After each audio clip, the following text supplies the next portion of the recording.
Failure అయిన తర్వాత కూడా ప్రెగ్నెన్సీ న్యాచురల్గా పొందొచ్చా? ఒక ఐయుఐ పోయిన తర్వాత కూడా ప్రెగ్నెన్సీ న్యాచురల్గా పొందొచ్చా?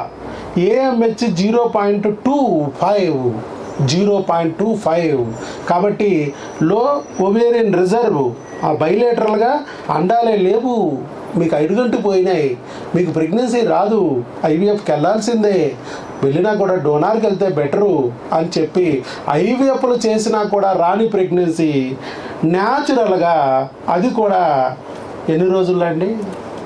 మేము ఇక్కడ వచ్చే ముందు వచ్చాం సార్ డైరెక్ట్. ఎన్ని రోజుల్లో వచ్చింది సుమారు? ఒక 10 డేస్ అండి. 10 డేస్లో మేము ఇక్కడికి వచ్చాము. 10 రోజుల క్రితం వచ్చి టీకా వేసారు ఇక్కడ సార్ వాళ్ళు. టీకా వేసి మళ్ళీ రిటర్న్ వెళ్ళాము. 10 డేస్ లోపు రిటర్న్ అంటే ఆదివారము ఇవి రిపోర్ట్స్ పెడతారు, పెట్టి మీకు మెడిసిన్స్ ఇస్తారంట అని చెప్పారు. ఆ రిపోర్ట్స్ పెట్టే లోపే మాకు డౌట్ వచ్చి ప్రెగ్నెన్సీ టెస్ట్ చేయించిన వెంటనే ఆ రిపోర్ట్స్ పెట్టే రోజే మేము కూడా ప్రెగ్నెన్సీ కన్ఫర్మ్ అయిందంట అని చెప్పి ఒక వాట్సాప్లో నంబర్ ఇచ్చారు, ఒక సెపరేట్ నంబర్ ఇస్తారు మనకు. ఆ నంబర్కి పెట్టిన వెంటనే సార్ గారు కొన్ని టెస్టులు అంటే ఈ టెస్ట్ చేయించండి అని చెప్పి serum HCG test, beta HCG test ఒకటి, తర్వాత ఇంకొకటి చేయించమని చెప్పారు, స్కానింగ్ చేయమని చెప్పారు. చేయించి పెట్టాము. మళ్ళా మందులు వచ్చి తీసుకెళ్ళాలి అనే ఉద్దేశంతో మందులు తీసుకెళ్ళడానికి వచ్చానండి.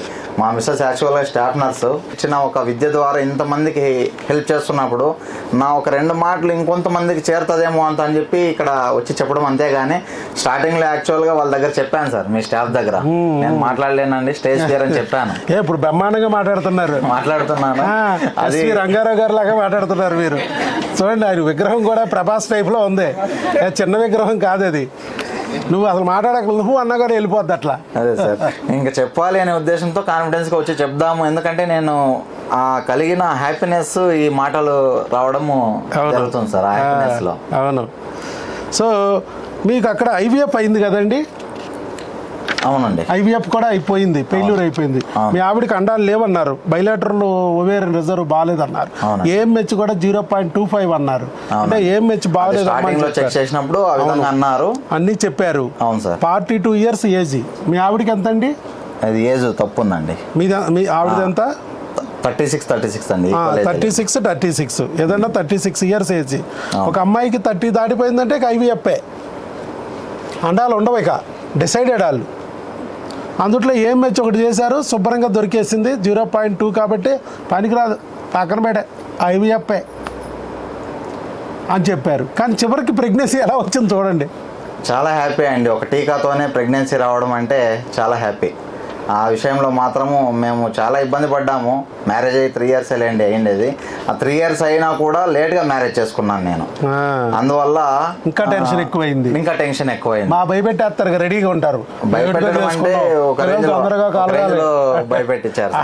అందుకని ఇంకా ఫైనల్గా ఒక రీల్ ద్వారా ఇక్కడ వీడియో చూడడము, అదే హోప్స్ పెట్టుకొని మేము ఇక్కడ రావడము, వెంటనే భగవంతుడు సార్ ఇక్కడికి వచ్చిన తర్వాత ఈ రూమ్లో పాజిటివ్ వైబ్రేషన్స్ ఉంటాయి, దేవుడి వైబ్రేషన్స్ ఉంటాయి, మీరు గట్టిగా అనుకోండి, నేను దేవుడికి అండగా మీకుండి ఖచ్చితంగా జరుగుతుంది అని చెప్పారు. అదే జరిగింది మా విషయంలో. చాలా హ్యాపీ. మీరు మాతో మాట్లాడారు ఆ రోజు? లేదు సార్, అసలు ఏం మాట్లాడలేదు. వచ్చారు, టెస్టులు చేయించుకున్నారు, మనల్ని నమ్మి వెళ్ళిపోయారు అంతే. నేను ఒకటే మాట చెప్పా, నా దగ్గర మీరు ఏ డౌట్ అడగక్కర్లేదు, నేనేమీ చెప్పక్కర్లేదు, మీరు బ్లడ్ ఇవ్వండి, టెస్టులు నేను చేసుకుంటాను, మీ ఒంట్లో ఏ రుగ్మత ఉందో నేను చూస్తాను, అది బిడ్డ రాకపోతే దానికి సంబంధించిన మందులు ఇస్తాను, బిడ్డ వస్తే ఆ రుగ్మతలను బట్టి నేను బిళ్ళలు ఇచ్చి బిడ్డను నిలబెడతాను. ఆ టెస్టులు అందుకు అవసరం. నువ్వు ప్రెగ్నెన్సీ వచ్చిన రోజు కూడా ప్రెగ్నెంట్ అవ్వచ్చు అని కూడా చెప్పాను. నా గేటు దాటిన తర్వాత కూడా ప్రెగ్నెంట్ అవ్వచ్చు. ఇక్కడ ప్రెగ్నెన్సీ ఇచ్చేది నేను కాదు, మై బాస్ ఈజ్ గాడ్, దేవుడు. ఆయన నన్ను సెలెక్ట్ చేసుకున్నాడు కాబట్టి నా దగ్గర తీసుకొస్తాడు. ఆ తీసుకొచ్చే వాళ్ళని ఒక గుడికి వచ్చినట్టే, చర్చికి వచ్చినట్టే, మసీదుకి వచ్చినట్టే, వచ్చిన రోజే ఎలాగైతే కోరికలు నెరవేరొచ్చో అలాగే ఇక్కడ కూడా వచ్చిన రోజు కూడా ప్రెగ్నెన్సీ రావచ్చు, లేదా వారానికి రావచ్చు, లేదా నెలకు రావచ్చు. అది ఆయన ఇష్టం, ఆయన దయ మన ప్రాప్తం. ఆయన ఎప్పుడైనా ఇవ్వచ్చు. ఇచ్చాడు అంటే మరి వచ్చిన రోజే ప్రెగ్నెన్సీ ఇచ్చి కూడా నా దగ్గరికి ఎందుకు తీసుకొచ్చాడు ఆయన అంటే, నా మందుల ద్వారా ప్రెగ్నెన్సీ నిలబెట్టాల్సిన అవసరం ఉంది కాబట్టి దేవుడు నా దగ్గరికి తీసుకొస్తాడు. నా నోటి ద్వారా శుభవార్త చెప్పిస్తాడు, నా మందుల ద్వారా బిడ్డను నిలబెట్టుకుంటాడు. అందుకోసమే తీసుకొస్తాడు. ఆ మాట కూడా చెప్పా కానీ వచ్చిన రోజు అయితే రాలేదు, కానీ టీకా తీసుకు వెళ్ళిన రోజు వచ్చింది. అక్కడికి వెళ్ళాక ఇంటికి వెళ్ళాక ఇక మందులు జర్నీలో ఉన్నప్పుడే వేవుల మాదిరిగా ఇదయింది ఆమెకు.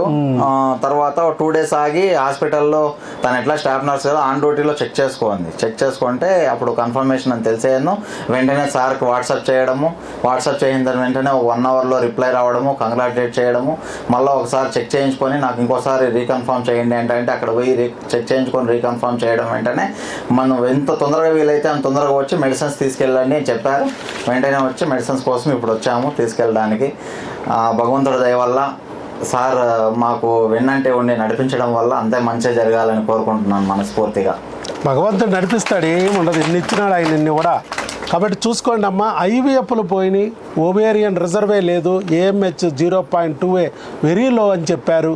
ఐవీఎఫ్ కూడా చేసేసారు, ఐయువైలు కూడా చేశారు. ఐయువై చేసి పని జరగదని చెప్పి ఐవీఎఫ్ చేశారు, చివరికి ఏదే పని జరగలేదు.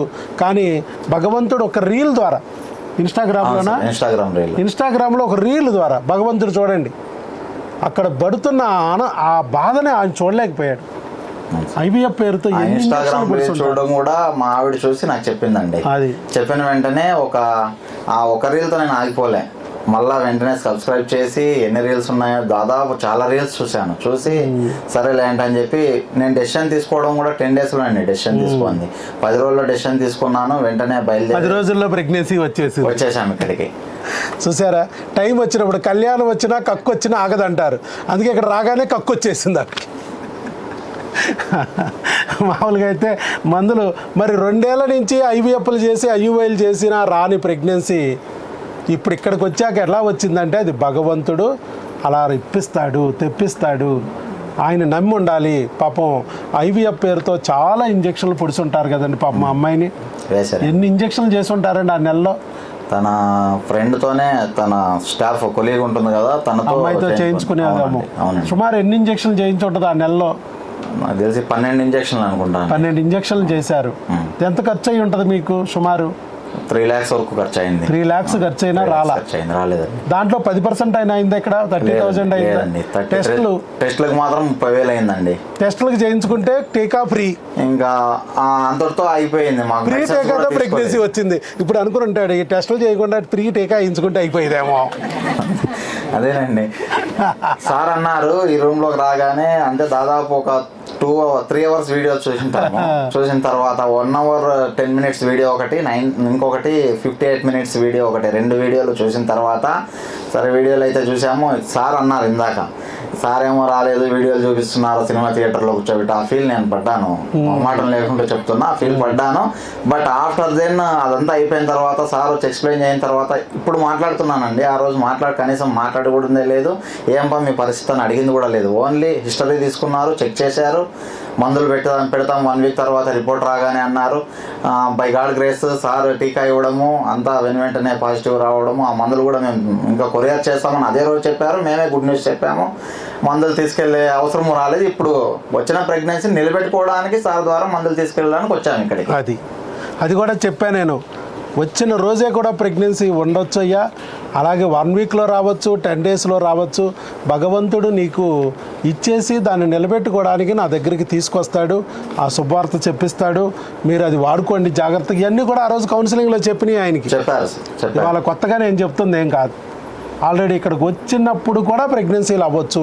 చాలామంది ఈ వీడియోలు చూస్తే ఏమనుకుంటారంటే ఇట్లాంటి బోగస్ కబుర్లు చెప్తాడు, ఆ రోజు ప్రెగ్నెన్సీ వచ్చింది ఏదో ఆడ అకౌంట్లో వేసుకుంటున్నాడు. మరి 2 ఏళ్ళ నుంచి ఎందుకు రాలేదండి? ఐవీఎఫ్ అయిన తర్వాత రావాలి కదా.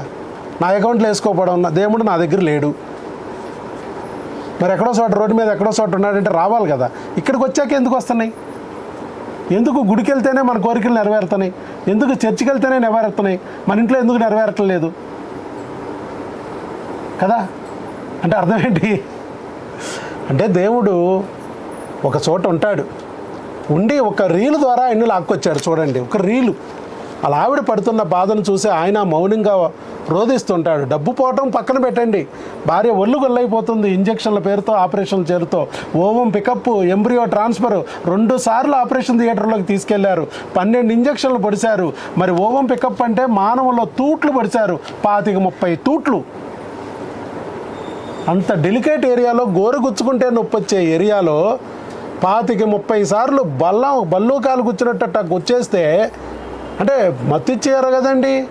మత్తు ఇస్తారు, పొద్దున వస్తే సాయంత్రం వరకు మత్తు పనిచేస్తుంది. ఒక పుండు మానడానికి సూదులు పెట్టి నీకు గుచ్చిపడేద్దాం, ఆ పుండు మానడానికి 1 రోజులు పడిద్ది. మరి ఈ 6 రోజుల నరకం ఎవరు అనిపిస్తారండి? తల్లి కావాలని కోరుకుంటున్న అమ్మాయిగా. అలాంటి నరకం భర్త కూడా పాపం పడతాడు. అది భార్య పడుతున్న బాధని మౌనంగా చూసి ఏం చేయలేక ఈ ఐవీఎఫ్లు లేకుండా ప్రెగ్నెన్సీ వస్తే బాగుండు అనుకుంటూ ఉన్న టైంలో భగవంతుడు నాయనా సాల్లే ఇక కష్టాలు, ఇక మీ కర్మ ఫలితం తీరింది, ఇక మీ బాధలు అయిపోయినాయి, ఇక వద్దు అని చెప్పి ఒక రీల్ ద్వారా వాళ్ళకి చూపించి వారిని ఇంత దూరం తీసుకొచ్చారు. ఒక ఇన్స్టాగ్రామ్లో రీలు, ఒక యూట్యూబ్లో వీడియో చూసి వాళ్ళు వచ్చే పరిస్థితులు ఉన్నాయండి. అంతా మాయాజాలం, బయటంతా నమ్మడానికి లేదు. మంచి మంచి హాస్పిటల్లోనే చూపించామండి, పేరు మోసిన హాస్పిటల్లోనే చూపించాము, ఖర్చు కూడా పెట్టుకున్నాను. బట్ ఇప్పుడున్న హ్యాపీనెస్ పోయిన చోటల్లా ఏదో ఒక భీతి, ఏం చెప్తారో అని. ఇప్పుడు చాలా హ్యాపీ అండి. ఆ రోజు కూడా మిమ్మల్ని బెంగళూరు దగ్గర అండి, మేము బెంగళూరు నుంచి ఇక్కడ 12 hours 13 hours జర్నీ పడుతుంది. అవును. ఇప్పుడు ఎక్కడ సార్ మీది ఏరియా? ఎక్కడది? హిందూపూర్ అండి. హిందూపురం నుంచి వచ్చారు కె మంజునాథ్ గారు, వి నూర్జహాన్ గారు. మరి 36 సంవత్సరాల వయసు వచ్చింది, ఒక ఐయుఐ పోయింది, ఒక ఐవీఎఫ్ పోయింది, ఒవేరియన్ రిజర్వ్ బాగోలేదన్నారు, ఎగ్ గ్రోత్ లేదన్నారు, రప్చర్ అవ్వటం లేదన్నారు. అలాగే అక్కడ ఇవన్నీ చేసి కూడా ప్రెగ్నెన్సీ రాకపోతే చివరికి మన దగ్గరికి వచ్చాక జస్ట్ ఒక టీకాతోనే ప్రెగ్నెన్సీ పొందారు. AMH 0.2 ఉన్న ప్రెగ్నెన్సీ పొందారు. ఒవేరియన్ రిజర్వ్ బాగోలేదన్నా, IVF ఫెయిల్ అయి ఉన్నా ఇక్కడ ప్రెగ్నెన్సీ పొందారు ఒక టీకాతో. అది ఆల్ ది బెస్ట్ అండి. మరి భగవంతుడు వాళ్ళ బాధను గుర్తించి వాళ్ళకి ప్రెగ్నెన్సీ వచ్చేటట్టు చేశారు. అలాగే ప్రెగ్నెన్సీ నేను పొందాను, నాలాగా ఇంకెంతోమంది ఇట్లా AMHలని ఒవేరియన్ రిజర్వ్ బాగోలేదని భయపెట్టించి 36 ఏళ్ళు వచ్చింది ఇంకేం పిల్లలు పడతారని బెదిరిస్తూ ఉంటారు. అలా మేము పడిన బాధ వాళ్ళు పడకూడదు. నా వీడియో చూసి వాళ్ళు చక్కగా ఈ దారి తెలుసుకుని వాళ్ళు ప్రెగ్నెన్సీ డైరెక్ట్గా పొందాలి, మేము పడిన బాధ వాళ్ళు అనుభవించకూడదు అని చెప్పి ఒక మంచి మనసుతో చక్కగా వారు ముందుకొచ్చి వీడియో ఇచ్చినందుకు మంజునాథ్ గారికి మనం గట్టిగా చప్పట్లు కొట్టి అభినందిద్దాం. ఆల్ ది బెస్ట్ మంజునాథ్ గారు, గాడ్ బ్లెస్ యూ. మాట్లాడలేనంటేనే అద్భుతంగా మాట్లాడారు. ఇంతకన్నా ఏం మాట్లాడుతుంది? మాట్లాడిచ్చేవాడు భగవంతుడు పైన ఉన్నప్పుడు అయ్యే వస్తాయి మాటలు. అవును సార్, అది నిజమే సార్. ఆయన పైన ఉంటాడు. నాకు మాటలు చాలా లేటుగా వచ్చినాయి అంట. మా అమ్మ కంగారు పడింది, మా అబ్బాయి మాట్లాడతాడో మాట్లాడలేడో అనేది. అప్పుడు ఊర్లో వాళ్ళందరి దగ్గర తీసుకెళ్ళిందంట. ఇప్పుడు మాకు 4 మాటలు రావట్లేదు కదా పాపం. భగవంతుడు మనలోకి ఆవహిస్తే ఎక్కడైనా వస్తాయి, ఏమైనా వస్తాయి. అట్లాగే ప్రెగ్నెన్సీ కూడా వస్తాయి. All the best, God bless you. శీఘ్రమేవ సుపుత్రికా ప్రాప్తిరస్తు. మనం చెప్పినట్టుగా 5 నెలలు గట్టిగా వాడండి. ఏ క్రిములు అయితే ఉన్నాయో ఇప్పుడు మన టెస్టుల ద్వారా ఆ క్రిముల నుంచి బిడ్డని కాపాడటానికి మందులు ఇస్తాం. ఓకే సార్, ఆ మందులు వాడుకోండి. ఫస్ట్ 3 months అబార్షన్ అవ్వకుండా కాపాడుకోవాలి. 80% పోతాయి, జాగ్రత్త. 4th 5th month అవకరాలు రాకుండా కాపాడుకోవాలి. ఈ 5 నెలలు మన దగ్గర వాడాక అక్కడ ఫ్యామిలీ డాక్టర్ని పెట్టుకోండి, బీపీలు బరువులు చూసుకోండి. మా ఆవిడ నర్సు కాబట్టి హాస్పిటల్లో డాక్టర్ గారి దగ్గర బీపీ బరువులు చూపించుకుని మనం ఇచ్చిన బిల్లలన్నీ కరెక్ట్గా మనం చెప్పినట్టు వాడుకోండి. 1 ఎర్ర ఏదైనా అదనంగా అవసరమైతే అక్కడున్న గైనకాలజిస్ట్తో రాయించుకుని వాడుకోండి. ఫాలో అప్ అవ్వండి. అక్కడ 5 నెలలు మన మందులు వాళ్ళకి చూపించేయండి. ఇవి వాడుతున్నాం మేడం, ఇవి కాకుండా అదనంగా ఏమన్నా ఇస్తే డాక్టర్ గారు తీసుకోమన్నారు మీ దగ్గర అని చెప్పి వాళ్ళ దగ్గర కూడా వాడుకోండి.